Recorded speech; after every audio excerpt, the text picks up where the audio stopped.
बैठ जाइए।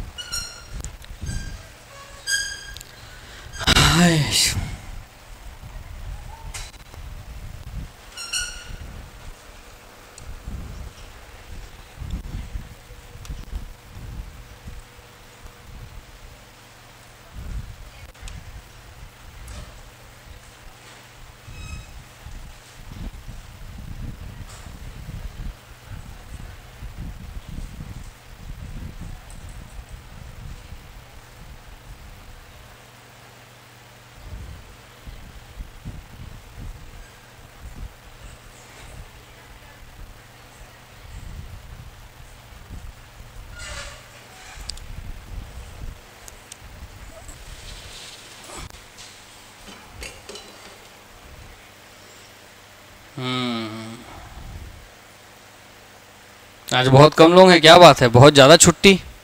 कोई एग्ज़ाम वगैरह था क्या आज? गर्मी के चक्कर में? गर्मी के सिद्धांत में बहुत फेमस एक तो कहावत है कि अगर आप में से कोई पटवारी बन जाएगा और दोपहर के 2 बजे धूप में जब जमीन नापना पड़ेगा और 10,000 रुपये 10,000 रुपये 20,000 रुपये मिलेगा नापने का, तो धूप देखोगे कि नापने जाओगे? हाँ, दोपहरी क्यों बुलाएगा तब? मतलब सुबह जाएंगे, कोई शाम को जाएंगे, मतलब घुसखोर बनोगे तुम लोग? यही जानना चाह रहा था मैं। सुबह जाएंगे सर का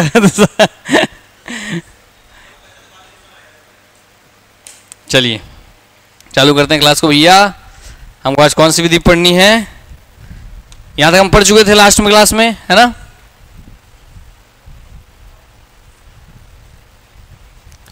हम कौन सी विधि पढ़ रहे थे?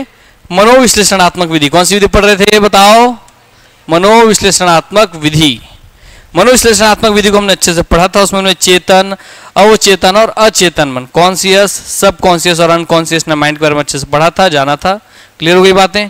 अब उसी क्रम में हम लोग आगे बढ़ते चलेंगे। अब बढ़ने के पश्चात आज हम लोग जिसके ऊपर बात करेंगे, ये सब हम पढ़ लिए हैं, ये भी हो गया है। आज हमको कौन सी विधि पढ़नी है? नैदानिक विधि। कौन सी विधि? नैदानिक विधि। नैदान का मतलब ही किस लिए गया है? निदान से। किससे लिया गया है? निदान करना। तो समस्या का क्या कर देना? निदान कर देना। क्या कर देना? निदान कर देना, है ना? निदान का मतलब क्या भैया? उसका निवारण कर देना। क्या इसका मतलब? निवारण कर देना, उसके सॉल्व कर देना, उस प्रॉब्लम को हटा देना। इसका मतलब इसमें बहुत ज़्यादा वैरायटीज मिलती है कि मतलब जितने भी पेशेंट है, कोई भैया आपको मान लीजिए कि कोई एग्रेसिव वाला है, किसी को नींद नहीं आ रही है, कोई इमोशनल वाला है, कोई डर वाला है, कोई क्रिमिनल प्रवृत्ति का है, कोई साइको किलर प्रवृत्ति का है, तो जितने अलग अलग टाइप के जितने भी होते हैं ना आपके मनोवैज्ञानिक स्तर पे लोग, या अलग ऐसे अलग अलग स्तर पे जितने स्टूडेंट्स होंगे, उन सब के अलग अलग समस्या होंगे।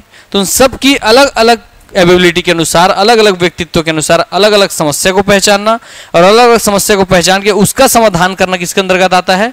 नैदानिक विधि के अंतर्गत। तो अगर आपसे घुमा फिर जब एग्जाम क्वेश्चन पूछेगा कि बताइए कोई अपराधी बालक है तो उसको किस विधि के तहत ट्रीट किया जाएगा? तो नैदानिक विधि के तहत। कोई और बालक है ना, तो किसके तहत? इसके तहत। तो जितने भी ऐसे केसेस होते हैं अलग अलग, वो सबको किसके अंदर सॉल्व किया जाता है? नैदानिक विधि के अंतर्गत। आइए पढ़ते हैं नैदानिक विधि। व्यक्ति के सम्मुख आने वाली जटिलताओं के कारण का अध्ययन करना। क्लियर हो गई बातें कि भाई जो इसका भी आप अध्ययन करें, उसके सामने क्या क्या समस्याएं आ रही हैं, उन समस्याओं को आप जानिए और समस्याओं को जान करके उनके कारणों तक पहुंच करके क्या कीजिए? उनका निदान करिए। क्या करिए? निदान करिए। इसलिए बोल रहा है कि व्यक्ति के सम्मुख आने वाली जटिलताओं के कारण का अध्ययन कीजिए। किसके अंदर कीजिए? तो नैदानिक विधि के अंतर्गत करते हैं कि जिस व्यक्ति को जो भी समस्या आ रही है, उसके समस्या का आपको समाधान करना है, समस्या को निदान करना है, तो पहले समस्या का कारण जानना होगा ना। इसलिए इसमें समस्या के किसका अध्ययन किया जाता है? कारण का। किसका अध्ययन किया जाता है? कारण का। क्लियर हो गई बातें कि वो कारण क्या क्या है, वो कारण कितनी जटिलता है, कितनी जटिलताएं हैं, कितनी आपकी जड़ों से मजबूती से जुड़ा हुआ है, या ऊपरी ऊपर कोई समस्या है, सब चीज का अध्ययन करते हैं। इसमें कुल मिलाकर के निदान विधि में हम समस्या के कारणों का अध्ययन करते हैं। किसका अध्ययन करते हैं? हाँ, तो पूछेगा किस विधि में समस्या के कारणों का मूलतः अध्ययन किया जाता है? क्या बोलेंगे? नैदानिक विधि। यह विधि एक व्यक्तिगत अध्ययन की विधि है, क्योंकि मैंने आपको क्या बोला, व्यक्तिगत बोला ना कि हर व्यक्ति की अलग अलग समस्या होती है, तो हर व्यक्ति की अलग अलग समस्या, तो हर समस्या का कारण भी अलग अलग, तो सबके समाधान भी अलग अलग। क्लियर हो गई बातें? यस सर, सिंपल सी बात है। इसलिए क्या बोलेंगे, यह विधि कैसी विधि है, तो व्यक्तिगत अध्ययन की विधि है। कैसी विधि है, जोर से बोलो, कैसी विधि है? हाँ, जिसमें जटिलताओं के से संबंधित कारणों का अध्ययन करके कठिनाइयों को दूर करने का प्रयास किया जाता है। जटिलताओं से संबंधित कारणों का अध्ययन करके ही उस कठिनाइयों को दूर करने का प्रयास किया जाता है। तो भाई नैदानिक विधि में किसका अध्ययन किया जाता है, बताइए? समस्याओं के कारणों का। ये कैसी विधि है? व्यक्तिगत। कैसी विधि है? व्यक्तिगत, व्यक्तिनिष्ठ। क्लियर हो गई बातें? यस। इस विधि को और किस नाम से जानेंगे? उपचारात्मक विधि। क्योंकि भैया डॉक्टर आपके साथ ऐसे काम करते नहीं करते हैं। आप जब कहते हैं डॉक्टर साहब मुझे कल से बुखार आ रहा है, आपने अपना समस्या बता दिया, अब वो आपका नब्ज चेक करेगा, है ना, स्टेथोस्कोप लगा के आपका हार्ट बीट वगैरह चेक करेगा। क्लियर हो गई बात? चेक करके भी उसको लगेगा कि यार क्या है, कुछ तो कारण इसका है, तो उसमें कंफर्मेशन के लिए बोलेगा जाइए ब्लड टेस्ट करवा करके आइए, ताकि वो एग्जैक्ट आपके कारण तक पहुंच जाए। क्लियर हो गई बातें? तो एग्जैक्ट फिर वो कारण तक पहुंचेगा और उस कारण को जानने के बाद उसके समाधान के लिए क्या देगा आपको? दवाई देगा। क्या देगा? दवाई देगा। समझ आ गई बात? तो क्या उसने आपके समस्या का निवारण किया? क्या उसने आपके समस्या का निदान किया? क्या उसने आपकी बीमारी का इलाज किया, उपचार किया? हाँ कि नहीं? यस। तो ये कैसी विधि होगी? समस्या निवारण विधि, नैदानिक विधि और उपचारात्मक विधि। तो ऐसे किसी भी नाम से पूछेगा आप समझ जाएंगे किस विधि के बारे में बात कर रहा है ना, समझ जाएंगे ना? यस। तो किसे उपचारात्मक विधि के रूप में जानते हैं? तो नैदानिक विधि को। इस विधि के संबंध में स्किनर ने क्या लिखा है तो पूछ लेगा, है ना, कभी ऐसे खासकर पूछना होगा तो आइए देखते हैं। हालांकि इतना लंबा चौड़ा नहीं पूछेगा, मैं की पॉइंट छोटा कर दूंगा। स्किनर ने लिखा है उपचारात्मक विधि साधारणतः विशिष्ट सीखने, व्यक्तित्व अथवा जटिल प्रकृति की व्यवहारिक कठिनाइयों का अध्ययन करने में प्रयोग की जाती है। व्यक्तित्व अथवा जटिल प्रकृति की व्यवहारिक कठिनाइयों का अध्ययन करने में। क्लियर हो गई बातें? जैसे भैया कोई लड़का है वो क्रिमिनल माइंडेड ही है, उसको आप कितने पढ़ाइए लिखाइए समझाइए, उसको हमसे क्राइम में मन करता है, चोरी करने का मन करता है। तो नहीं, ऐसे छोटे छोटे बच्चे होते हैं इनको भैया केवल क्या होगा, भीख मांगने का ही मन करेगा। बचपन से उसको ऐसे सिखा दिया जाता है, तो उनको जो उनके अंदर बचपन से बसा दिया गया है, वो बच्चे तो कच्ची मिट्टी घर है, जो उनके अंदर बचपन से बसा दिया गया, उसको अगर समाधान करना है, उसका उपचार करना है, तो किसके तहत करेंगे हम लोग? नैदानिक विधि के तहत, उपचारात्मक विधि के तहत। क्लियर हो गई बातें? यस। और अध्ययन के अंतर्गत केस के लिए उपयुक्त विविध उपचारात्मक कार्य विधियों या प्रविधियों का उपयोग करते हैं। निदानात्मक विधि के 3 आवश्यक कार्य होते हैं। कितने प्रमुख कार्य होते हैं इसके? 3। निदान। कितने? निदान। निदान, तो निदान के कितने होंगे भाई प्रमुख? 3। कितने होंगे? 3 आवश्यक काम होंगे इसके। क्या 3 आवश्यक काम है? सिंपल सी बात है। निदान यानी कि डायग्नोस करना। डायग्नोस करना मतलब भैया आपकी बीमारी को पहचानना, क्या क्या आपको तकलीफ क्या है ना, और समस्या क्या है भाई, तो पहचाने के सबसे पहले तो कारणों की जानकारी प्राप्त करने का प्रयास करना। क्या प्राप्त करने का? कारणों की जानकारी। जैसे आप जाते हैं डॉक्टर के पास और जब दिखाते हैं बोलते हैं डॉक्टर साहब मुझे पेट में भाई डॉक्टर साहब मुझे दस्त हो रहा है, तो पूछते हैं जानकारी प्राप्त, उस जो आपको समस्या उसका कारण जानने के लिए क्या बोलते हैं? आपने बाहर कुछ खाया था क्या, खट्टा कुछ खाया था क्या, लास्ट टाइम आपने क्या खाया था, लास्ट नाइट आपने क्या खाया था, ये देखने के लिए कि भैया कहीं फूड पॉइजनिंग तो नहीं हुआ है कि नहीं है? यस। तो शुरू में वो डायग्नोस करने क्या चीज करेगा? आपके कारणों की क्या करेगा? जानकारी प्राप्त करने का प्रयास करेगा। क्या प्राप्त करने का? जानकारी प्राप्त करने का प्रयास। जब आपसे जानकारी प्राप्त करेगा और आप बोल दिए कि नहीं डॉक्टर साहब मैं जो हूं ना घर का ही बढ़िया दाल भात खाया था, वो घर का ही बढ़िया आरओ वाला पानी पी रहा था, मटके का बढ़िया पानी पी रहा था, बाहर कहीं नहीं गया था, कुछ नहीं था, अचानक से मेरे पेट में दर्द होने लग गया, उससे दस्त हो रहा है, सब लोग बोल दिए। क्लियर हो गई बातें? तो उसके बाद वो क्या करेगा भैया, ये आपसे जानकारी प्राप्त करना तो समझेगा, विहितीकरण प्रिस्क्रिप्शन देगा, गुण पक्षों का अवबोध करना। अब आपको समझेगा कि आपकी समस्या अगर दस्त नहीं है, फूड पॉइजनिंग नहीं है, तो समस्या क्या है, आपसे जानकारी प्राप्त करके उस समस्या तक पहुंच जाएगा। भैया अगर ऐसे फूड पॉइजनिंग वाला केस नहीं है तो आपको ब्लड टेस्ट करवाएगा, चाहे आपका सोनोग्राफी करवाएगा और उस सब करवा करके कहां तक पहुंच जाएगा? आपके कारणों तक। और कारणों तक पहुंच करके फिर आपको क्या लिख करके देगा भैया? वो प्रिस्क्रिप्शन। डॉक्टर लिख के देते हैं प्रिस्क्रिप्शन। यस, डॉक्टर लिख के देते हैं कि नहीं प्रिस्क्रिप्शन? हाँ, क्या भैया ये दवाई है, इसको सुबह शाम 2 टाइम खाना है, ये गैस की दवाई खाली पेट खाना है, ये सिर्फ रात में खाना खाने के बाद पीना है, सब देते हैं प्रिस्क्रिप्शन। यस। तो पहले वो सबसे पहले आपसे क्या करेगा, जानकारी प्राप्त करेगा, जिसे क्या बोलते हैं, निदान, इंग्लिश में डायग्नोस करना, क्या बोलते हैं, डायग्नोस करना। फिर वो क्या लिखेगा भैया, आपके बीमारी के अनुसार प्रिस्क्रिप्शन लिख करके देगा, क्या लिख के देगा, प्रिस्क्रिप्शन लिख करके देगा, क्योंकि अब आपके कारणों को उसको क्या हो गया है, बोध हो चुका है, आपके गुण पक्षों का क्या होगा, कारण का उसको जानकारी प्राप्त हो चुका है। और उसके बाद जब उस दवाई को आप ले जाएंगे घर में और रेमेडी माने इलाज करेंगे, उपचार करेंगे, दवाई खाना चालू करेंगे, तो आपका क्या हो जाएगा, उपचार हो जाएगा। तो अब क्रिया माल फंक्शनिंग में सुधार लाने का प्रयास करेगा, जो चीज खराब था उसमें सुधार होने का काम चालू हो जाएगा, जैसे आप वो दवाई खाने लग जाएंगे। क्लियर हो गई बात? तो क्या हम लोग डॉक्टर वाले एग्जाम्पल से इस पूरे विधि को अच्छे से याद रख सकते हैं? यस, क्लियर हो गई बात ना? तो एक ही कहानी याद रखना है, ठीक। डॉक्टर हमारा क्या करता है, बीमारी का निदान करता है, हमारा उपचार करता है, तो इसका नाम निदान है, इसका नाम उपचार है। डॉक्टर क्या करेगा, पहले हमारा डायग्नोस करेगा, फिर प्रिस्क्रिप्शन लिखेगा, फिर क्या करेगा भैया, उसको लास्ट में हमारा माल फंक्शनिंग में सुधार कर देगा। क्लियर हो गई बातें? तो इसके 3 चरण क्या क्या होंगे, निदान डायग्नोस, विधिकरण प्रिस्क्रिप्शन और उपचार रेमेडीज। क्लियर हो गई बातें? सबको याद रहेगा? चलिए आगे बढ़ते हैं। नेक्स्ट अगला क्या भैया आपके लिए, सर्वेक्षण विधि। अगला क्या है, सर्वेक्षण विधि। आइए, सर्वेक्षण विधि एक आधुनिक तथा सर्वाधिक प्रचलित विधि है। क्लियर हो गई बात? क्या बोल रहा है, सर्वेक्षण विधि कैसी विधि है, एक आधुनिक और सर्वाधिक प्रचलित विधि है। इस विधि में व्यक्तियों के प्रतिदर्श से प्रदत्तों को संकलित करके उसके आधार पर सामान्यीकरण किया जाता है। बस जब पुस्तक में ऐसे शब्द आते हैं तो बच्चों का सिर घूम जाता है, भाई कहना क्या चाहते हो भाई, समझ नहीं आता है ना। इसमें सिंपल ये बोल रहा है कि सर्वेक्षण करने का मतलब ये है कि व्यक्तियों के प्रतिदर्श से प्रदत्तों को संकलित करना। इसका मतलब व्यक्तियों से उनका फीडबैक लेकर के उन सबको क्या करेगा, लिख लेगा। क्या कर लेगा, लिख लेगा। सर्वे में होता है कि नहीं होता है? अच्छा, आंगनबाड़ी वाला क्या करता है कि अच्छा आपके घर में कितने बच्चे हैं, 5 बच्चे हैं, बड़ा बेटा बड़ी कौन है, ये है, उसका नाम क्या है, एज क्या है, ठीक है, कितने मेल है कितने फीमेल, सब लिखते हैं नहीं लिखते हैं, पूरा सर्वे बनता कि नहीं बनता है? यस। तो इस वाले में क्या याद रखना भैया, आंगनबाड़ी कार्यकर्ता या सर्वेक्षण को ही याद रख लेना है, सब बन जाएगा इससे, ठीक है।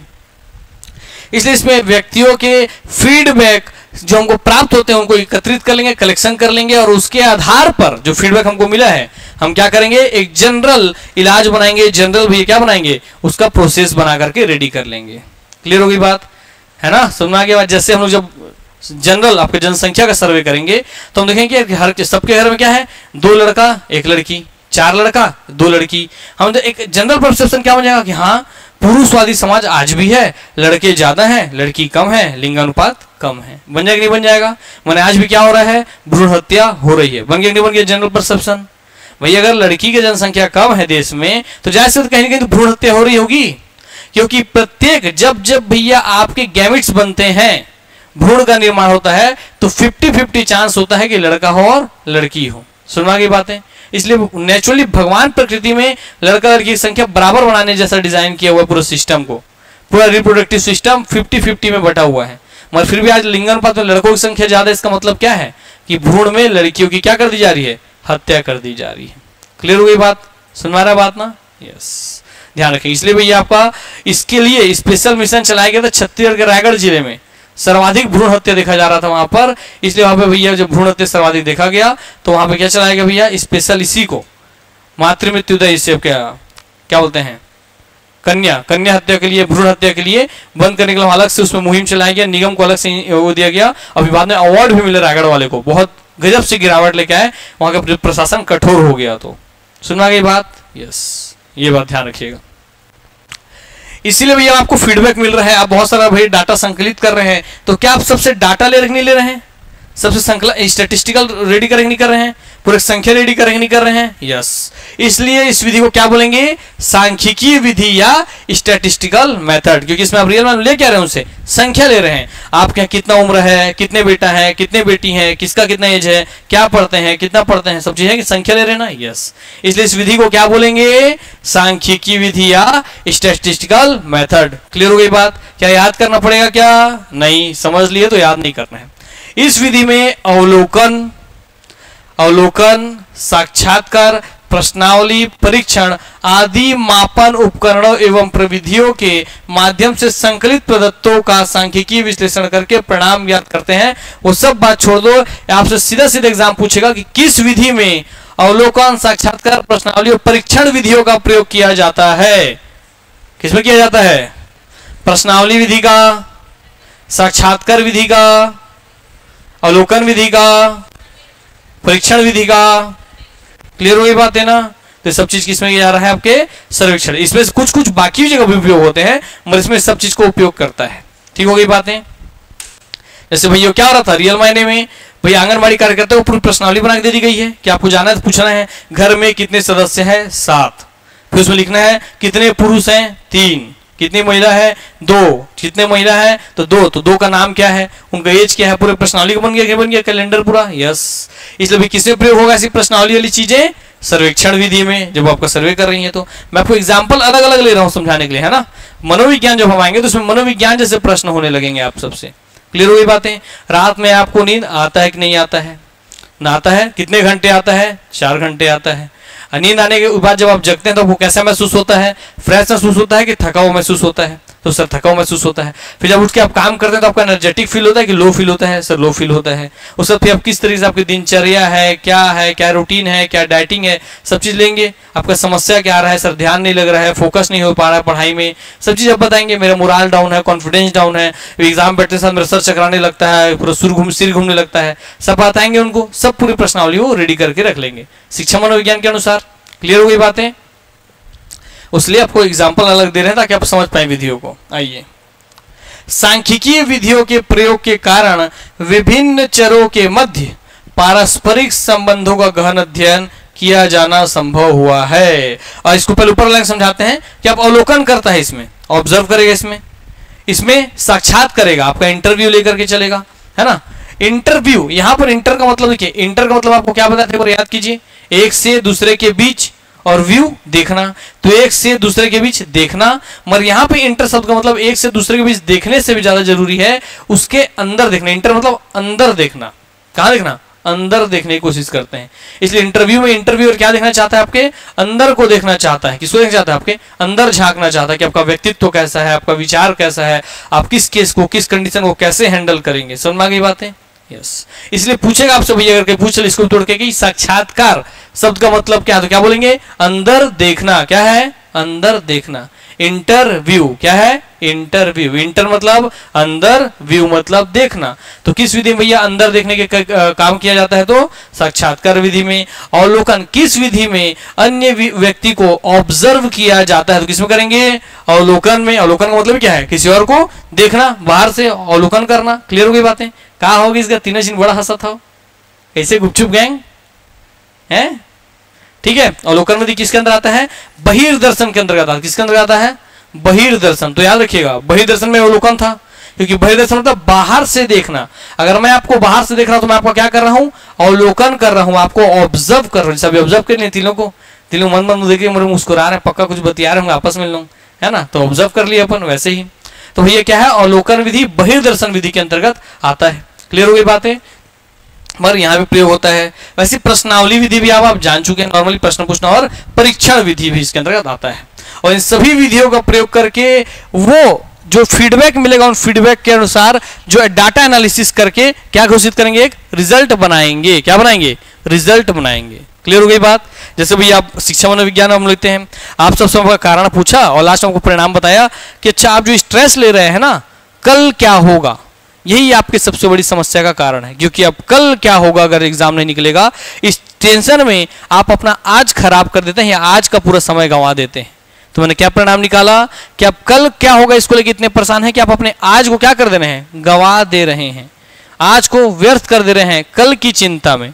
आज को आज की तरह जिए, आज को आज की तरह उपयोग कीजिए, तो आपका कल ऑटोमेटिक क्या हो जाएगा? बेहतरीन हो जाएगा। तो यही परिणाम निकलता है अलग अलग क्वेश्चन पूछने के बाद शिक्षा मनोविज्ञान में। ठीक हो गई बातें? चलिए, सांख्यिकीय विधियों के प्रयोग के कारण विभिन्न चरों के मध्य पारस्परिक संबंधों का गहन अध्ययन किया जाना संभव हुआ है। तो जितने भी अलग अलग जो होंगे फैक्ट्स होंगे किसी व्यक्ति से लेकर के, व्यक्ति के अलग अलग डायमेंशन होंगे, उन सबको आदमी क्या कर पाएगा भैया? कनेक्टिंग डॉट्स, सबको आपस में क्या कर पाएगा? संबंध खोज पाएगा। क्लियर हो गई बातें? जैसे आपसे पूछने लग गया, अच्छा भाई आप समस्या है आपका, आप स्टूडेंट के नाते आए मेरे पास, सर मेरे को पढ़ाई में मन नहीं लगता है सर, मेरा ध्यान नहीं लगता है सर, मैं पढ़ नहीं पाता हूँ, पढ़ नहीं पाती हूँ सर। मैं पूछूंगा भैया आपका दिनचर्या क्या है, एक दिनचर्या जान गए, आपके डेली रूटीन। फिर आपका फैमिली स्टेटस बताइए, फैमिली का बिहेवियर कैसा आपके प्रति, है ना, आपको बिहेवियर बता दी सर ऐसा सब बिहेवियर है। तो इस तरह के सारे अलग अलग डायमेंशंस को मैं पूछ करके आप कितने घंटे पढ़ते हैं, कहाँ कहाँ जाते हैं, किस टाइप का आपका फ्रेंड सर्कल है, वहाँ आपको किस कैसे ट्रीट किया जाता है, सबको मैं एनालिसिस करके अब सब कुछ एक रिलेशन बना दूंगा। क्या बना दूंगा कि हाँ, जो आप घर में जब बात करते हैं ना, तो आप लड़की हैं तो आपको भैया माता पिता जब भी आप पढ़ने बैठते हैं और घर में हाथ चल के फोन करते हैं तो माता पिता बोलते हैं बेटी तेरे 6 महीने बाद शादी करने वाले हैं, अब तो नहीं निकल रहा है एग्जाम, चल तू वापस घर आ जा। तो आप उस चीज़ को लेकर टेंशन बढ़ जाते हैं। वो टेंशन के लिए जब आप फ्रेंड को लगाते हैं तो फ्रेंड लोग वही सलाह देते हैं कि अरे सही तो बोल रहे हैं यार, उम्र हो रहा है शादी कर ले तू, है ना, क्या करना है पढ़ लिख करके, शादी बात तेरा पति पढ़ाएगा, पढ़ लेना। तो फिर आपको वही चीज़ और ज़्यादा, भाई क्या हो जाता है, उसको और बल मिल जाता है उस विचारधारा को। ऐसे में पूरा इंटरलिंक कनेक्ट करके भाई क्या बना सकता हूँ, पूरा सिनारियो बना सकता हूँ कि आपके आसपास के एनवायरनमेंट का आपके मन पर, आपके व्यवहार पर क्या असर पड़ रहा है, जिसको से आपका इफेक्ट, आपकी पोटेंशियलिटी, आपकी क्षमता क्या हो चुकी है, कम हो चुकी है। इसका मतलब आपको क्या करना होगा, ये जितने डायमेंशंस ऐसे ऐसे हैं उन सबको ब्लॉक करके रखना होगा। सुनना गई बातें? यस। घर बात करना है, घर फोन लगाइए, हाँ पापा कैसे हैं, हाँ पापा मम्मी कैसे हैं, खाना खा लिए, पानी पी लिए, तबियत ठीक है, चलिए फोन रखती हूँ, हाँ हाँ पढ़ रही हूँ, बाय बाय बाय। बात आगे कीजिए मत, आप फ्री टाइम समझ के मस्त आधा घंटा 15 मिनट बतियाऊंगी करके अगर बात करेंगे घर में तो घर वाले जैसी बात है 3-5 बतियाएंगे ही। फ्रेंड सर्कल में लगा करके बतियाएंगे बेमतलब की बातें, तो भाई बेमतलब की बातें ही उठाएंगे वो भी। समझना की बात ना? यस। इसीलिए आप सबको ये बात भी ध्यान रखने की जरूरत है कि पहले खुद के समस्या का निवारण खुद के स्तर पे कीजिए, तब किसी और से अपने समस्या को जाहिर कीजिए जब आपसे समस्या का निवारण न हो रहा हो। क्योंकि समस्या का समाधान बताने वाले से ज्यादा समस्या को और गूढ़ या और जटिल समस्या में बदलने वाले और ज्यादा हैं। क्योंकि हर व्यक्ति की समस्या अलग अलग, हर व्यक्ति के जीवन में एक ही समस्या भी हो सकती है और उस हर समस्या को देखने का, सॉल्व करने का नजरिया क्या हो सकता है, अलग अलग। तो उसके लिए जो बेस्ट था उस समस्या का निवारण, वो आपके लिए बेस्ट हो जरूरी नहीं है। समझा गया बात ना? इसलिए पहले अपने अनुसार अपने समस्या का हल खोजिए। क्लियर हो गई बातें? यही ये बताना चाह रहा है। तो इसलिए सभी चरों के मध्य पारस्परिक संबंध का हम गहन अध्ययन करते हैं। वैज्ञानिकता होने के कारण यह विधि अधिक विश्वसनीय और प्रमाणिक है। तो कौन कौन सी विधि अधिक विश्वसनीय प्रमाणिक हो गई? मनोविश्लेषणात्मक विधि और कौन सी विधि? सर्वेक्षण विधि। यस। आइए, प्रतिदर्श चयन हेतु प्रायः सरल यादृच्छिक विधि या क्रमबद्ध यादृच्छिक या गुण यादृच्छिक विधि आदि का प्रयोग सुविधानुसार किया जाता है। सिंपल से आपसे पूछेगा सरल यादृच्छिक विधि, क्रमबद्ध यादृच्छिक विधि या गुच्छ यादृच्छिक विधि का प्रयोग किसके अंतर्गत हम करते हैं? किसके अंदर करते हैं? प्रतिदर्श चयन का मतलब वही है जब आपसे फीडबैक भैया जब सेलेक्ट करेगा ना, जब आपको बहुत सारा फीडबैक दे दिए, आप 50-60 ठो बता दिए मुझे अपना अपना कारण, है ना, सर ये कारण है, ये कारण है, ये कारण है, ये कारण, ये कारण, आपका 500 बात सुना, 500 से मुझे 50 कारण निकालने होंगे जो मेन है, पावरफुल है। तो उन 550 को कैसे छांटूंगा मैं कि कौन से 50 कारण आपको प्रभावित कर रहे हैं? उन 50 कारणों को और 5 में निकालना है, 50 को और 5 कारणों में लेके आना है। तो आपने मुझे अपनी 500 समस्याएं बताई, उस 500 को मैंने 50 में लाया, 50 को 5 कारणों में लेकर के आ गया। तो भाई उतने 500 में से 5 सेलेक्ट कैसे करूंगा? उसके लिए क्या प्रयोग करेंगे? सरल यादृच्छिक विधि या क्रमबद्ध यादृच्छिक विधि या गुच्छ यादृच्छिक विधि। क्लियर हो गई बातें? तो समझना कि ये विधियां क्या है, कैसे काम करते हैं, ये बताते हैं।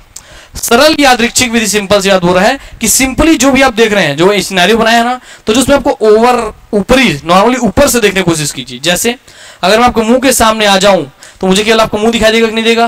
यस। मगर अगर मैं यहां चढ़ा हुआ क्या मुझे आप सब दिखाई दे रहे नहीं दे रहे हैं? मतलब मैं यहां से खड़े होकर सब पे नजर रख पा रहा हूं। तो अगर दूर से जब मैं देखूं तो ऑटोमेटिक पता कर सकता हूं कि हाँ कौन हंस रहा है, कौन मुस्कुरा रहा है, कौन रो रहा है, किस समझ आ रहा है, किसको नहीं आ रहा, क्योंकि मैं यहाँ से सब पे नजर रख सकता हूँ। जब मैं किसी के मुंह के पास चल जाऊंगा तो क्या मैं सब पे नजर रख पाऊंगा? क्या नहीं।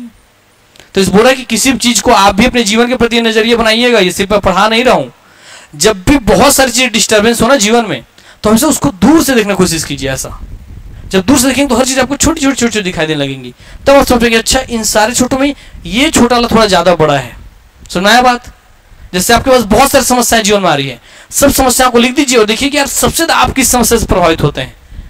एक ये उसको टारगेट कीजिए, उसको निपटा के पहले बाहर फेंकिए। क्लियर होगी बातें? यस। अगर वो 5 से आप देखेंगे 5 समस्याएं मेरे जीवन में हैं तो उन समस्याओं से कभी नहीं निकल पाएंगे, पहले उसको दूर कीजिए। और लेकिन 5 में मेरे लिए भैया सबसे ज्यादा प्रभावित करता कौन है, इस 5 मुझे सबसे ज्यादा डिस्टर्ब कौन करता है, उस एक विधि को हाईलाइट कीजिए। ये क्या है आपका? सरल यादृच्छिक विधि। क्लियर होगी बातें? फिर बोल रहा है क्रमबद्ध यादृच्छिक। क्रमबद्ध मतलब कि भैया मैंने पहले सबसे बड़े लक्ष्य सॉल्व किया, अब सर प्रायोरिटी डिसाइड कर लीजिए, सबसे पहले इसको करूंगी, ये तो हो गया क्या सरल।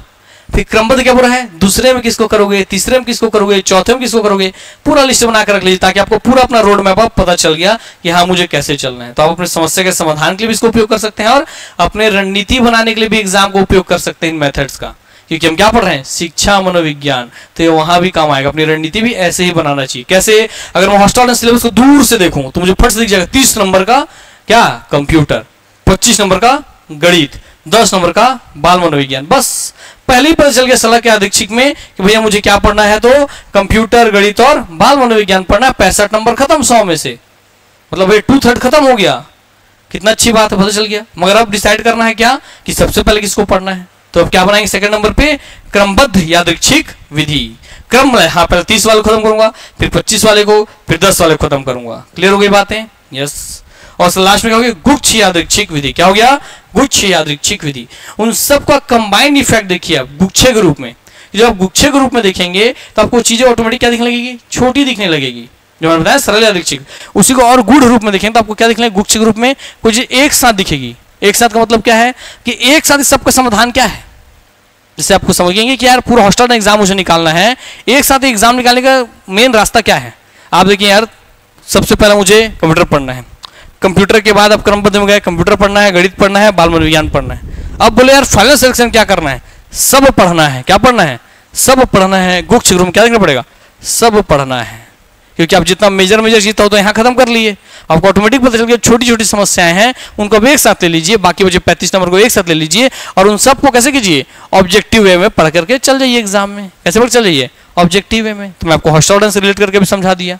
ऐसे आप अपने जीवन में हर एक चीज को कर सकते हैं कि 65 नंबर तो यहाँ से खत्म, बचे हुए 35 नंबर को एक गुच्छा मान लीजिए और उसको एक साथ भैया एक ही तरीके से ऑब्जेक्टिव प्रीवियस ईयर का पढ़ के जाइए और बना के आ जाइए। क्योंकि 5 नंबर के छत्तीसगढ़ जीएस के लिए अगर आप पूरा छत्तीसगढ़ जीएस पढ़ेंगे तो आप क्या हैं, मूर्ख हैं। आपको क्या पढ़ना चाहिए, previous year question.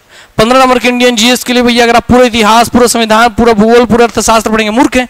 Previous year का क्वेश्चन पढ़ के जाइए बस। समझ रही बात ना? तो क्या है, सबको गुच्छ के रूप में लेकर के कि अब 35 नंबर को एक साथ ले लिया मैंने और क्या लगा दिया भैया इस पे, ऑब्जेक्टिव मेथड उपयोग कर लिया। इस सबको ऑब्जेक्टिव में पढ़ के चल जाऊंगा, प्रीवियस ईयर क्वेश्चन पढ़ के चल जाऊंगा। समझ आ गई बात? यस। इस तरीके से भैया हम क्या कर सकते हैं कि जितनी सारी समस्याएं थी उन्हें से अपनी मेजॉरिटी को डिसाइड करके उनका समाधान हम लोग कर दिए हैं। तो क्या समझ में आ गया सभी को अच्छे से? यस। हाँ, प्रदत्त, प्रदत्त मैंने देना, प्रदत्त बोल रहे हैं कि प्रेक्षण बोल रहे हैं? प्रदत्त मैंने देना, प्रदान करना। ठीक है, आइए अगला कौन है भैया, प्रयोगात्मक विधि। अगला क्या है, प्रयोगात्मक विधि। चलिए अब देखते हैं इसके बारे में, बहुत जरूरी है ये। मनोविज्ञान के अध्ययन की प्रयोगात्मक विधि जॉन स्टुअर्ट मिल के एकल चर नियम लॉ ऑफ सिंगल वेरिएबल पर आधारित है। सिंगल, ये लाइन आपसे एक लाइन में पूछ लेगा एग्जाम में, सिंपल सिंपल ऐसे ही पूछेगा भैया, प्रयोगात्मक विधि किसके एकल चर नियम सिंगल लॉ वेरिएबल पर आधारित है? तो जॉन स्टुअर्ट मिल। जोर से बोलो। तो प्रयोगात्मक विधि भैया किसके लॉ ऑफ सिंगल वेरिएबल पर डिपेंडेंट है? अरे बोलो किसके? जॉन स्टुअर्ट मिल ने क्या दिया है, एकल चर नियम या लॉ ऑफ सिंगल वेरिएबल दिया हुआ है, इस पर आधारित है, जिसका वर्णन वर्ष कब किया गया था, 1872 में उन्होंने अपनी प्रकाशित पुस्तक मेथड्स ऑफ एक्सपेरिमेंटल इंक्वायरी। क्या बोल रहे हैं, मेथड्स ऑफ एक्सपेरिमेंटल इंक्वायरी किसकी पुस्तक है, कब प्रकाशित हुई थी, उसमें उन्होंने किसके बारे में बात किया था, इसके थ्रू किस पे उन्होंने निशाना किया था? यस। तो भैया बोलेंगे मेथड्स ऑफ एक्सपेरिमेंटल इंक्वायरी किसकी है, किसकी है? और प्रिंसिपल ऑफ साइकोलॉजी पुस्तक किसकी है, पढ़ा चुके हैं? हाँ, विलियम जेम्स की है ना। हाँ, वेरी गुड।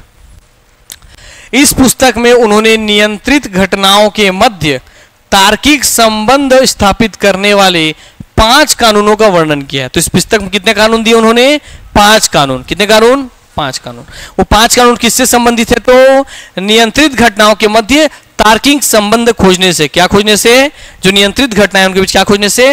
तार्किक संबंध खोजने से, इंटर रिलेशन खोजने से। आइए जिसका एक कानून, जिसे अंतर का कानून लॉ ऑफ डिफरेंस अथवा अंतर की विधि मेथड ऑफ डिफरेंस के नाम से भी जाना जाता है, प्रयोगात्मक विधि का क्या है, मूलभूत आधार प्रस्तुत करता है। तो समझ आ गया बात कि प्रयोगात्मक विधि निकल के कहां से आया है। तो जॉन स्टुअर्ट मिल के 1800 भैया आपके 72 में जो उनका पुस्तक था मेथड ऑफ एक्सपेरिमेंटल इंक्वायरी, उसमें उन्होंने भैया 5 आपके नियम दिए। 5 नियम में से एक नियम था, क्या था वो, अंतर का कानून लॉ ऑफ डिफरेंस या अंतर की विधि मेथड ऑफ डिफरेंस। इसके आधार पर उन्होंने क्या भैया, प्रयोगात्मक विधि को मूलभूत आधार प्रस्तुत किया। क्या किया उन्होंने, प्रयोगात्मक विधि को मूलभूत आधार प्रदान किया। तो समझ आ गया बात कि सबसे पहले भैया किन्होंने इसका नींव रखा, किन्होंने रखा नींव इसका, जॉन स्टुअर्ट मिल ने।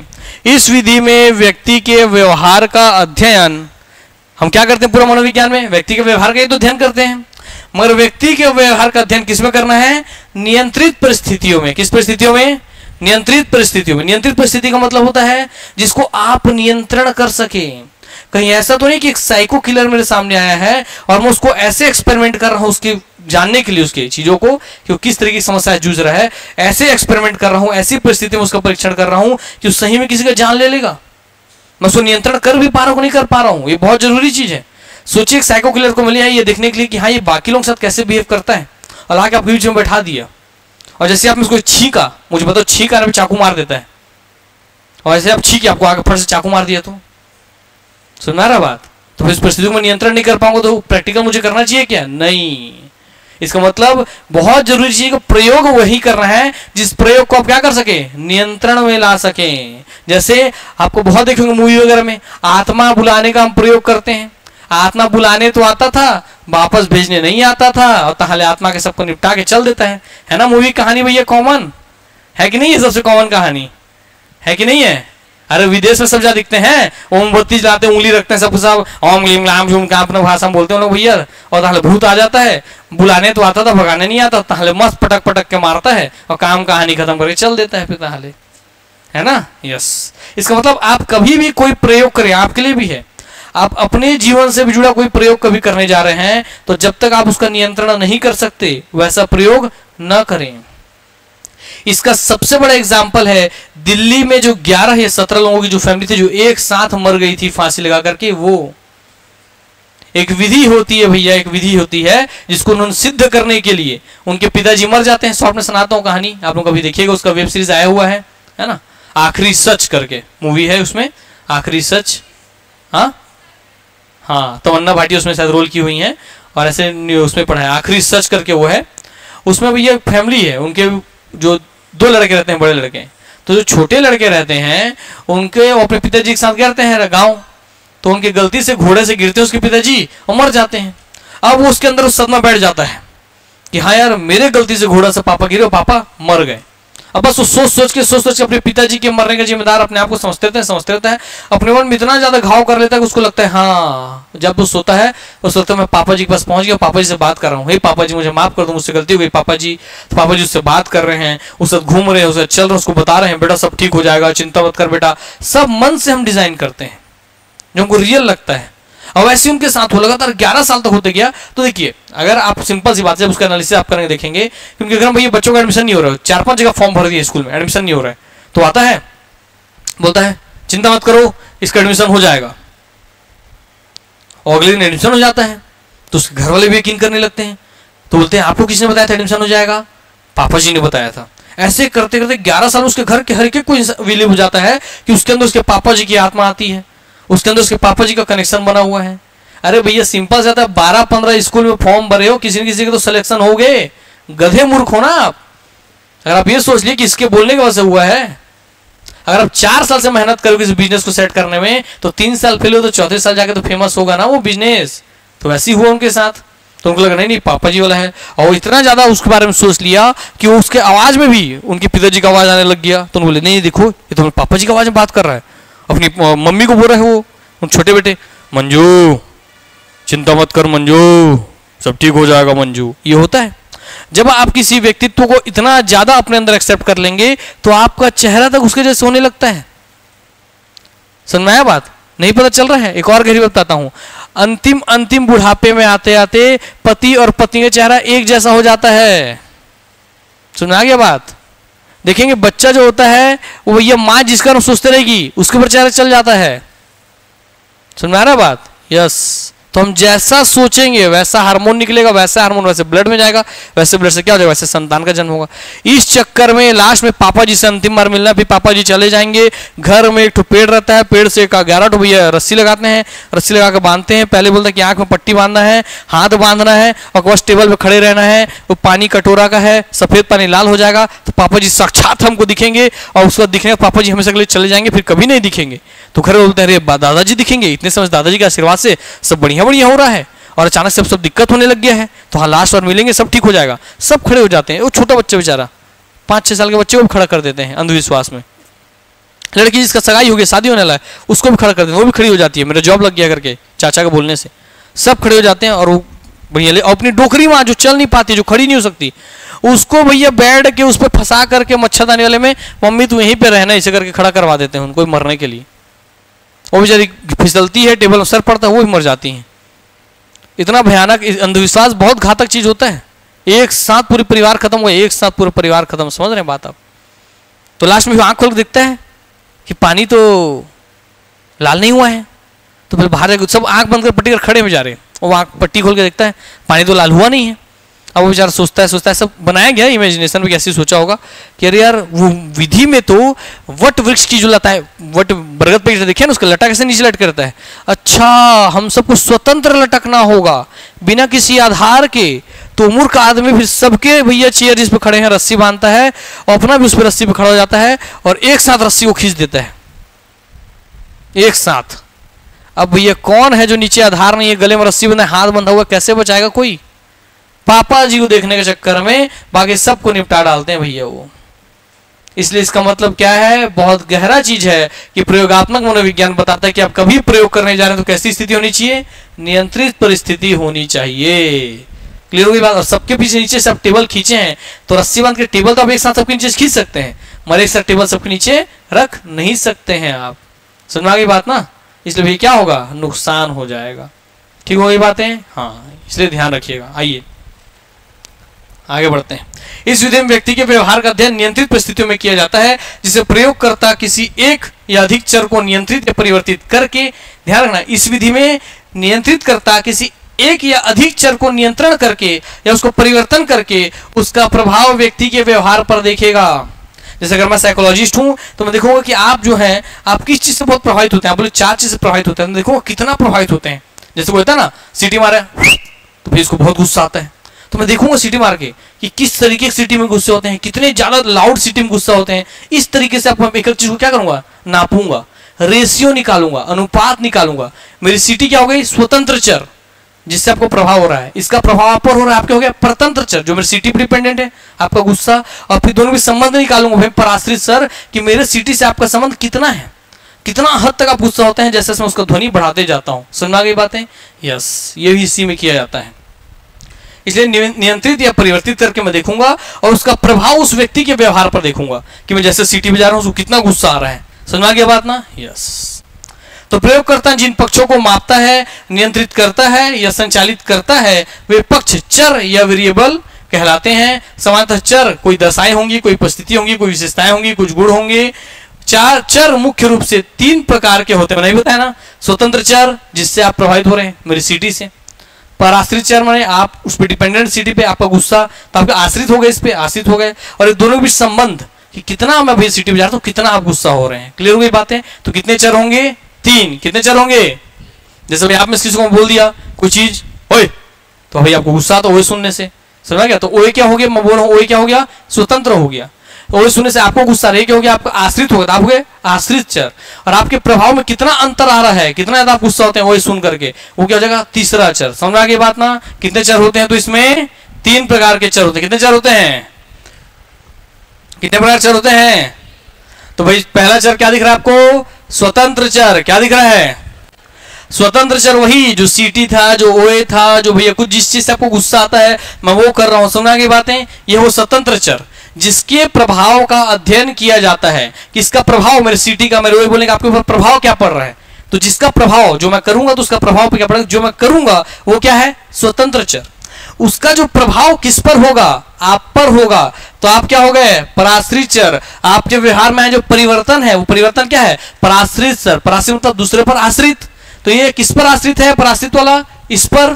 क्लियर हो गई बात, इसलिए क्या होगा, स्वतंत्र चर। ये क्या होगा, पराश्रित चर। और इसके बाद तीसरा चर जो बचेगा वो क्या है आपका, कहां गया भैया, परस्पर संबंध को प्रभावित करने वाले चर। कौन आएगा तीसरा आपका, परस्पर संबंध को प्रभावित करने वाले चर, तीसरा चर। तीसरा चर क्या, कि दोनों में रिलेशन कितना है, मैं कितना ओए बोलता हूं तो कितना हद तक गुस्सा आता है। सुनवा गई बातें, ये रेशियो हम निकालेंगे, अनुपात निकाल लेंगे। ठीक हो गई बात, यस।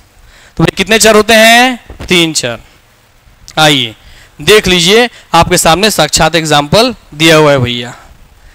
कैसे, मोंजुली का मूवी देखे होगे, देखे हो ना। तो मोंजुली का मूवी में यहां पे उसके पति को लेटा दिए हैं, राजा बना करके लेटा दिए, नहीं लेटा दिए। तो राजा यहां पे क्या हो गया है, स्वतंत्र चर। क्या है, क्योंकि इसको देख के गुस्सा आती है ना। तुमने मेरे प्रेम को मुझसे छीना है, राजा मैं तेरा वध कर दूंगी, आमी तुम्हारा रक्त तो पान कौरवी, बोलती है ना भैया। तो भैया पे स्वतंत्र चर कौन है, राजा। वो किसका रक्तपान करना चाह रही है, राजा का। किसका, राजा का। तो राजा यहाँ पे क्या होगा, स्वतंत्र चर। क्या होगा, स्वतंत्र चर। और उसको रक्तपान कौन करना चाह रही है, मोंजुली का। उसको तो रक्तपान करना उसका व्यवहार है, व्यवहार में खून पीना चाह रही है राजा को मार करके। तो वो कौन हो गई, पराश्रित चर कौन हो गई, मोंजुलिका। कौन हो गई, पराश्रित चर मोंजुलिका। की कितना उसके ऊपर असर हो रहा है, कितनी ज्यादा राजा पर डिपेंडेंट है। और तीसरा चीज भैया कि उसको आता क्या है देख करके, इसको देखिए क्या आता है, तो गुस्सा, अग्रेशन। सुना क्या बात ना। तो तीसरा चर हो जाएगा वो। इसलिए भैया कितने चर हैं, स्वतंत्र चर, पराश्रित चर और कौन सा चर, हस्तक्षेपी चर। कौन कौन सा चर, हाँ बोलिए, पहला चर कौन सा होगा, स्वतंत्र चर। दूसरा क्या होगा, पराश्रित चर। तीसरा क्या होगा, हस्तक्षेपी चर।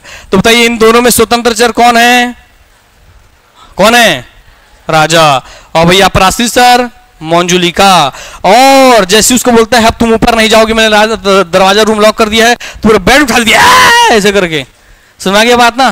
तो भैया क्या नाप रहा है, संबंध। क्या है, संबंध। उसने हस्तक्षेप करके देखा कि उसके नाम मात्र से कैसा बिहेव करती है। उसको जैसी बोलता है तो उस रूम में नहीं जाएगी, उससे पहले नॉर्मल रहती है। जैसी बोलता है तो उस रूम में नहीं आएगी तो भमक जाती है। आमी को रोकते पारबे ना, आमी ओखाने जाते होबे, बोलती है ना भैया से। यस। तो उसने क्या किया, हस्तक्षेप करके देखा कि उससे कितनी प्रभावित हो रही है ना। सुना गई बातें। तो समझ में आ गया प्रयोगात्मक चर में कितने चर होते हैं, 3 चर। कितने चर होते हैं, यस। तो जब आप भी हॉस्टल बनेंगे, आपके हॉस्टल में कोई बच्चा है, तो भैया पहले तो उसके सब चीज को सुनिए, समझिए, सब चीज कर लीजिए। जब कंट्रोल ना तब प्रयोग करके देखिए कि अगर उसको मैं पढ़ने बोलता हूं तो कितना गुस्सा आता है। सुना गई बात ना, है ना। खेलने बोलता हूं तो गुस्सा आता है, या कुछ और बोलता हूं तो गुस्सा आता है। तो क्या क्या करने से आता है, क्या आता है और कितना आता है, ये सब नापा जाएगा इन्हीं 3 चर के माध्यम से। तब आप हॉस्टल समझ पाएंगे ना उसका लेवल। क्या यार मेरे बस का बात है कि नहीं, कहीं इतना एग्रेशन तो नहीं हो जाता है। कोई लड़का अगर इस रूम को गंदा कर दे, जैसे किसी को गंदगी वाला भी होता है ना, मेंटल डिस्टर्बेंस, कोई गंदगी देखता है तो भाई गुस्सा आ जाता है। तो ऐसा है तो कितनी गंदगी में भैया जानलेवा बन सकता है, ये सब अंदाजा लगाएंगे आप। क्लियर हो गई बात ना। और जब आपके बस का नहीं होगा तो भाई बाहर भेजेंगे आप। तो ऐसी बहुत सारे केसेस हैं, बहुत सारी चीजें हैं। आइए, स्वतंत्र चर इंडिपेंडेंट वेरिएबल वह चर है जिसके मूल्यों में प्रयोगकर्ता परिवर्तन करता है और इस परिवर्तन का प्रभाव उस आश्रित चर पर क्या पड़ता है यह देखता है। तो सिंपल स्वतंत्र चर क्या है, वह चर जिसके मूल्यों में प्रयोगकर्ता परिवर्तन करेगा, जिसके मूल्य को बढ़ा करके देखेगा। जैसे इसका आवाज सुना हुआ तो कितना गुस्सा हुई, इसका सामान ला रहा हो तो कितना गुस्सा हुई, इसको सामने से ला दिया तो कितनी गुस्सा हुई। इसलिए जिसके मूल्य में बार बार परिवर्तन कर सकता है वो कौन है, स्वतंत्र चर। कौन है, ठीक हो गई बातें। जैसे भैया मैं क्या पंखे का रेगुलेटर चला रहा हूं तो रेगुलेटर क्या है, स्वतंत्र चर, कि कितना घुमाऊंगा तो कितने स्पीड भागेगा। ठीक, तो रेगुलेटर क्या है, स्वतंत्र चर, जिसमें मैं परिवर्तन कर सकता हूं। पराश्रित चर डिपेंडेंट वेरिएबल वह चर है जिसमें प्रयोगकर्ता सावधानी पूर्वक व्यवहार में आए परिवर्तन का निरीक्षण करता है तथा उसे रिकॉर्ड करता है। तो अक्षय कुमार देखता है ना, जो उसको बाहर से कुंडी लगा देता है और इसी सीन में से लेता है राजा का छड़ी और चप्पल पर खड़ा पहन लेता है और चलता है, कौन है तू, ऐसा बोलते है चल करके। देखियो ना मूवी, तो बोलती है आमी मोंजुलिका, तू क्या चाहिए तुमको, बोलता है तो बोलते हैं मुझे राजा को मारना है। कब मारेगी, पूर्णिमा की रात को। तो भाग यहां से, जा पूर्णिमा को आना, निकल जाए यहां से, चल भाग, ऐसा बोलता है तो चल जाती है। सुना क्या बात ना। तो क्या कर रहा है भैया, देख रहा है उसके व्यवहार को रिकॉर्ड कर रहा है, निरीक्षण कर रहा है कि हाँ भैया किस चीज से उसका प्रभाव पड़ता है। उसको गुस्सा कैसे आ गया, राजा का बस छड़ी का आवाज सुन करके, खड़ाऊ का आवाज सुन करके भाई उसको क्या जा रहा है, गुस्सा आ जा रहा है ना। यस, तो उसके प्रभाव के क्या परिवर्तन होता है उस कंडीशन में, उसका निरीक्षण कर लिया। तीसरा है हस्तक्षेपीचर, इंटरवेनिंग वेरिएबल, एक प्रकार का संभाव्य स्वतंत्र चर होता है। संभावना है कि ये सही में अगर भैया पलटता नहीं, पुतला नहीं आता, तो इसका भी गला काट के क्या कर देती, खून पी जाती। घुमाता है इसका पुतला को नीचे। यस, तो संभावना है, एक संभावना वाला ऐसा स्वतंत्र चर होता है जिसे प्रयोग के दौरान स्थिर रखा जाता है, इसे प्रयोगकर्ता द्वारा नियंत्रित कर दिया जाता है। क्लियर हो गई बातें, पूरा समझ में आ गया कि नहीं आ गया? क्योंकि उसने स्थिर रखा कि नहीं रखा, इसको लेटा कर रखा, उसको लगा राजा है ही है। जैसी गुस्सा तलवार देता है भैया, पाउडर छिटवाता है, उसके आंख में पूरा रोशनी जाता है और फट से पुतला पलटता है, तक मारती है उसको। क्या लगता है, रियल मैंने उसको ही मार रही हूँ। क्योंकि अगर वो चीज नहीं रहा, रियल नहीं लगा, उस मंजुलिका को अगर रियल नहीं लगता कि रियल वाले राजा को मार रही है और रियल में उसको खून पी रही है, तो उसके अंदर को भूत बाहर नहीं जाता, उसके अंदर को मेंटल विकृति जो दिमागी बीमारी था वो बाहर नहीं जाता। क्योंकि इस मूवी में क्या बताया है, उसके अंदर भूत नहीं था, वो बचपन से अपनी नानी की कहानी सुन सुन करके उसको रियल मानने लगती थी। सुन में आ गया बात ना, देखियो ना मूवी। यस, तो क्या था आपका मेंटल डिस्टरबेंस। तो उसको जड़ से खत्म करने के लिए क्या किया, उसने कारण को पहचाना, कारण को पूरा खत्म किया, वो कारण को उसके सामने लाया, उसके असर को इसके ऊपर देखा और लास्ट में उस स्थिति को बनाए रखा कि इसको लगे कि हाँ यार रियल मायने में उस सिचुएशन में वो। क्योंकि अगर उसको पता चल गया ये तो डुप्लीकेट चीज है, तो उसके अंदर से वो समस्या नहीं जाएगी। समझ आ गई बात? यस, हाय रे। चलो, वर्तमान परिवेश में इस विधि का प्रयोग बहुतायत किया जाता है तथा उचित प्रयोग हेतु निम्न बातों को ध्यान में रखना आवश्यक है। भैया आजकल इसी सब ज्यादा प्रयोग हो रहा है। मंजुली का मूवी भूल भुलैया मूवी में भी इसका प्रयोग देख लिया आप लोग, है ना। यस, अब यहाँ भैया देखिए तो क्या हो रहा है भैया, इसके क्या ध्यान रखना है। तो पहले आपको चरों की पहचान करना है कि किस किस चीज से प्रभावित हो रहा है स्टूडेंट, किस किस चीज से उसको प्रभाव पड़ता है विद्यार्थी को, उस चर की आप पहचान कर लीजिए। क्लियर हो गई बात? अब जो चर को पहचान गया, अच्छा इसको इससे इससे इससे इससे प्रभाव पड़ता है, फिर उसको क्या कर लीजिए भाई, चर को परिभाषित कर लीजिए कि इस चर को, परिभाषा का मतलब क्या है कि इस चर को कैसे यूज करना है इसके लिए। समझ गई बात ना? तो उसका परिभाषित कर लीजिए, उसके अंदर पूरा प्लानिंग बनाकर रख लीजिए। तीसरा स्तर क्या भैया, उस चर को नियंत्रित करना। क्या है, चर को नियंत्रित करना। समझ में आ गई बातें? तो इसके अंदर क्या क्या चीज आएगा, चर को पहचानना, परिभाषा, नियंत्रण। क्या क्या आएगा, क्या क्या आएगा, पहचान, परिभाषा, नियंत्रण। क्या क्या आएगा, क्या क्या आएगा, क्या उसने भी वही किया अक्षय कुमार ने, पहले पहचाना है ना, फिर क्या किया, उसको परिभाषित किया कि अच्छा इसके मरवा देंगे तो भाई इसका अंदर खत्म हो जाएगा, पूरी परिभाषा क्लियर हो गई, और लास्ट में उसका क्या, नियंत्रण कर लिया कि मारने से पहले उसको पलट दिया। ठीक हो गई बात ना? तो ये एग्जांपल से याद रह जाएगा। यस, तो क्या क्या है, पहचान, परिभाषा, नियंत्रण। प्रयोगात्मक विधि को और क्या बोलते हैं, नियंत्रित अवलोकन विधि भी कहते हैं। अवलोकन विधि अलग था, मगर क्योंकि इसमें नियंत्रण कर रहे हैं आप उस ऑब्जर्वेशन को, इसलिए और किस नाम जानते हैं, नियंत्रित अवलोकन विधि। क्लियर हो गई बातें? तो किस विधि को नियंत्रित अवलोकन विधि कहते हैं? तो क्या अक्षय कुमार ने पूरा नियंत्रण रखा था कि नहीं रखा था, उस परिस्थिति में रखा था ना। यस, आधुनिक समय में कार्य कारण संबद्ध, ये इससे संबंधित सीधे एग्जाम पूछेगा, कार्य कारण संबद्ध सिद्धांत किस विधि से जुड़ा हुआ, तो क्या बोलेंगे, प्रयोगात्मक से। अभी कार्य कारण क्या है, वो बोल रहा है कि हर कार्य के पीछे क्या होता है, कोई ना कोई कारण होता है। इसका मतलब अगर वो गुस्सा कर रही है तो उसके पीछे क्या होगा, एक कारण होगा। तो भैया बोल रहा प्रयोगात्मक में यही तो पहचानना है कि उसके गुस्सा होने वाला जो कार्य है उसके पीछे कारण क्या है, राजा से बदला लेना। क्या है उसके पीछे कारण, राजा से बदला लेना।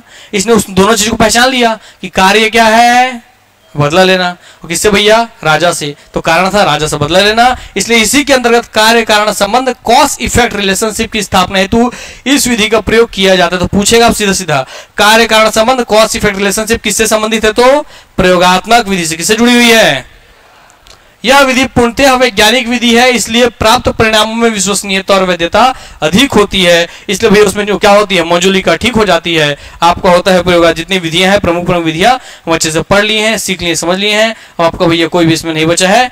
नेक्स्ट क्लास से हम लोग का खत्म हो गया। आज आपका शिक्षा है ना, बाल मनोविज्ञान में शिक्षा, मनोविज्ञान और कंप्लीट शिक्षा मनोविज्ञान तीनों खत्म हो गया। क्या खत्म हो गया, शिक्षा, मनोविज्ञान और कंप्लीट शिक्षा मनोविज्ञान खत्म हो गया, जिसमें मूल रूप से आपको क्या क्या ज्यादा जोड़ देना है, मनोविज्ञान के संप्रदाय, मनोविज्ञान की विधियां, यहीं से क्वेश्चन देखने के लिए मिलेगा। क्लियर हो गई बातें? और बाकी जो परिभाषाएं वाले हैं उनसे, और जो जनक वनक वाला बताए हैं ईयर वाला, उन सबसे। क्लियर हो गई बात? एग्जाम में यहीं से क्वेश्चन आपको देखने के लिए मिलेगा। ठीक हो गई बात? नेक्स्ट क्लास से हम लोग पढ़ना चालू करेंगे बुद्धि एवं व्यक्तित्व की अवधारणा, जिसमें हम पहले एक बार बुद्धि पढ़ेंगे, फिर बुद्धि का मापन तथा परीक्षण पढ़ेंगे, फिर व्यक्तित्व पढ़ेंगे, फिर व्यक्तित्व का मापन परीक्षण पढ़ेंगे, तब दूसरा टॉपिक जाकर खत्म होगा। समझ में आ रहा है बात? हाँ, ठीक हो गई बातें ना? तो रोड में पूरा क्लियर हो गया है, इस अनुसार भैया पढ़ते हुए चलिएगा। किसी कोई डाउट दिक्कत क्लास समझने में, कोई विधि समझने में? ठीक है। और ऑब्जेक्टिव क्वेश्चन में अपनी तरफ सॉल्व कीजिएगा, उसको सॉल्व करके याद कर लीजिएगा। ऑब्जेक्टिव क्वेश्चंस को मेरे से पूछने की जरूरत नहीं है। ठीक है, जाइए ऑब्जेक्टिव सॉल्व कीजिए, देख लीजिए आंसर क्या है। मैं रट करके ऑब्जेक्टिव आंसर नहीं बैठा हुआ हूँ। ठीक हो गई बात ना? वो आपका काम है, ऑब्जेक्टिव साथ में पढ़ते चलिएगा। आपका पूरा शिक्षा मनोविज्ञान खत्म हो गया है, तो आपको उसका पूरा ऑब्जेक्टिव पढ़ना है, जहां से मिल रहा है, जितना मिल रहा है सब पढ़ खत्म कर देना है। ठीक हो गई बात? हो गया बात? चलिए मिलते हैं नेक्स्ट क्लास में। धन्यवाद, take care, love you all, good night, sayonara.